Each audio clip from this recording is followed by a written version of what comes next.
She's from Bay City, Texas, which is where I'm from. I think. Sure. She's advertising and a public relations major. She has 4 events qualified for the AFA and IET this year. It's been so much fun watching this performance grow as well this year. I've watched it many times, and I'm so excited to see it again. So everyone, please welcome Caterina Pena.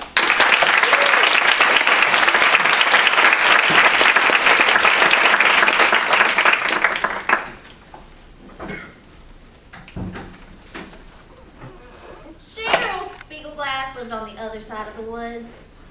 Her daddy was a used car salesman, so they had more money than all of us in the holler. Cheryl wore a dress, even though she didn't have to. I hated her because of that. Look, she was always sucking up to adults. Like Carrie, loved her. Said she looked exactly like Cheryl. Now, Cheryl and I were friends of some sort since first grade, so sometimes we'd play together, and Leroy, my cousin, would tag along. One time, Cheryl wanted to play nurse, so we put napkins on our heads. Leroy was a patient, so he painted them in iodine, made them look real messed up. But I wasn't going to be no nurse. I ripped off my napkin, and I told Cheryl there's a new doctor in town. Her face corroded. Doctor? You can't be no doctor. Only boys are doctors. That's why Leroy's gotta be the doctor. You're full of shit, Spinnerglass. Leroy's dumber than I am. That's why I gotta be the doctor. I hauled off and I belted her one. Sure, Spinnerglass telling me I can't be no doctor. Leroy and I hit it on. Dr. Susan DeWitt states in her study, Parental Influence on Gender Roles, from the time their children are babies, parents treat sons and daughters differently, dressing infants in gender-specific colors, giving them gender-differentiated toys, and expecting different behavior from boys and girls. Stereotypes marginalize identities, and the victims most affected are children. Extremely impressionable for most of their young lives, children are the prime targets for forcing gender roles that can maim their sense of self permanently. When we understand the magnitude of forcing gender roles, we can see how it drives children like this to prove themselves differently. Ruby Fruit Jungle by Rita Mae Brown. When we got home, Carrie was hopping mad. Between the time of me busting Cheryl's lip and walking home, she gathered the news. Can't play nice, can you? Can't act like a lady? You know, why'd you have to go hit that sweet little girl like that? How am I gonna show my face around here, huh? God, you know, I've tried to raise you right. Your daddy must have been an ape or something. Leroy's mouth fell open. He didn't know about me yet. I mean, why'd she have to go lay me out in front of fat Leroy like that? She ran on and on about how she's gonna make a lady out of me, teach me how to cook, clean, and sew. Well, that scared me. I can learn all those things at night. You don't have to keep me locked up in the house all day. You are staying right here, Miss Molly. Leroy wasn't liking this any more than I was. If Molly stays in, I'm staying. You are not staying in here, Leroy Danman. She went on convincing Leroy what would happen if he picked up woman ways. How no one was gonna play with them, and sooner or later they'd take him to the hospital and cut his thing off. Leroy sold out. Carrie went down to the root cellar to get jars and rubber rings.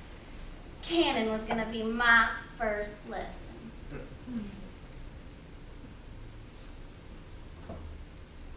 But before she hit the last step, I left the door and I shut it and I locked it. She didn't even notice until she was on her way up. Molly! Leroy, door shut, let me out. Leroy was scared shitless. Molly! You gotta let her out or she'll get the both of us. You take one step near that door, Leroy Denman, and I'll slit your throat. I grabbed a carving knife to make my words come true. Molly! Let me out. I ain't letting you out until you promise I don't have to learn how to sew. I will promise no such thing. Then you're staying in there until Jesus come back. I opened that door and I slammed screamed it so she heard me, dragging Leroy every step of the way. Molly, she's dying in there. You gotta let her out or she's gonna go blind. She ain't dying in there. And she ain't going blind. We ain't letting her out. Hey, what's she mean about you not being her child? About you being an animal? She don't know what she's talking about. Don't pay no mind. You don't look like Carrie. Nor Carl neither. Maybe you ain't hers. You know, maybe they found you in the bulrushes like Moses. Shut up, Leroy.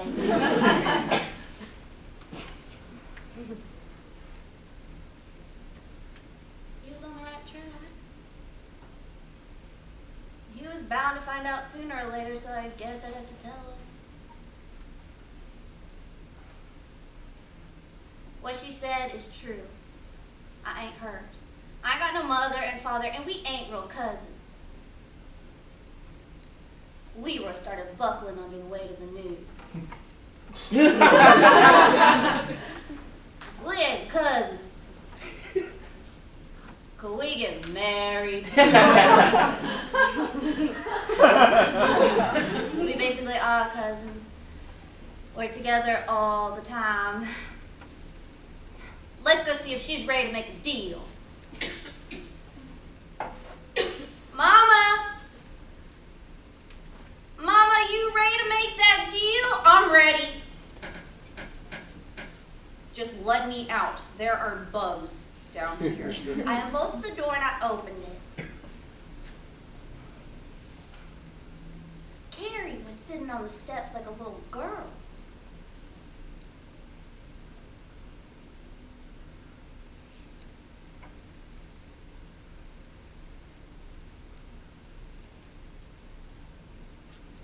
She looked up at me with pure hate. She leapt out of the root cell like a jack in the box. She grabbed me by my hair and started hitting me in the face and in the stomach. Leroy fled the house. Hey, if he just would have busted her with a couple good kicks, I might have gotten away.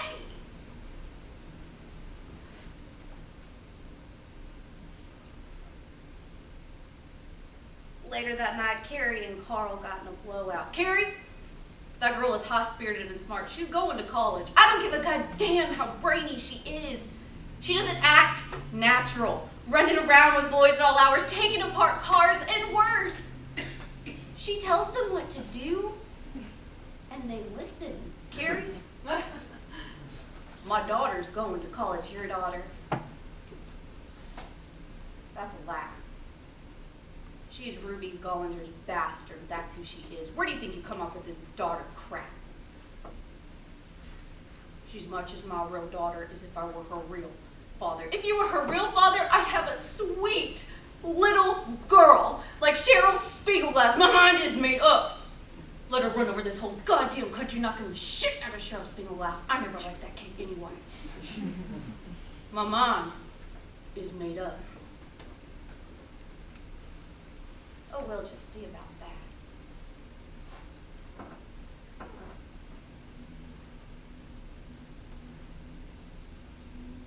She had to have the last word. Whether anyone listened or not. That night I was sent to bed without supper. My face was swelled up ugly. And it hurt the dog. But I didn't care. I couldn't eat my supper anyway.